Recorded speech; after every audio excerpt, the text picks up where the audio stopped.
This is Bob Myers from the Historical Society of Michigan with a Michigan History Moment. Wilford Wills scrambled up a vertical ladder in a race with death. He was deep underground in the Barnes-Hecker iron mine near Ishpeming in Michigan's Upper Peninsula.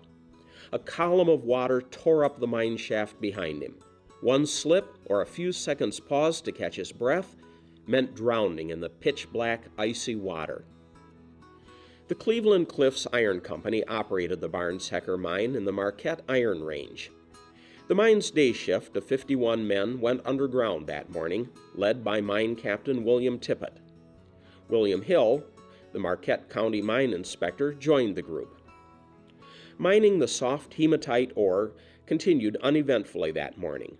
The mine had reached a depth of 1,060 feet, with levels at 600, 800, and 1,000 feet. At 11:20 a.m., Wilford Wills and John Hanna were running a tram locomotive at the 800-foot level. They heard a dynamite blast. An instant later, a blast of air blew out their carbide hat lamps.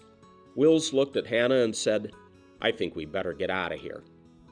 The dynamite blast had triggered a cave-in and unleashed a torrent of water and sand.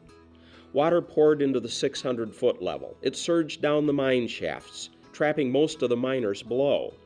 Wills and Hanna groped their way to the vertical shaft and began racing up the ladder. A few men followed them.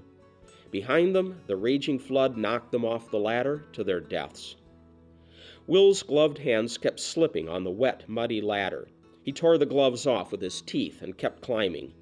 He met 3 maintenance workers who had mistaken the noise for a broken air hose and started down to investigate. Wills gasped that men were coming up behind him. They saw nothing and headed for the surface. Wilford Wills made it.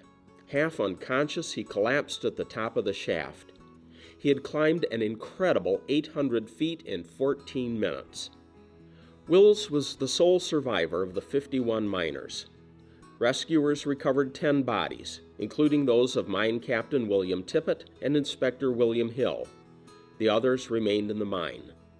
The disaster left 42 women widowed and 132 minor children fatherless. Cleveland Cliffs tried to repair the mine, but soon gave up and ordered its men to the surface. 30 minutes after they got out, a plug of debris gave way and flooded the mine shaft again. Today, an obelisk stands on the concrete shaft cap of the Barnes-Hecker mine as a memorial to the worst mining disaster in Michigan history. This Michigan History Moment is brought to you by MichiganHistoryMagazine.org.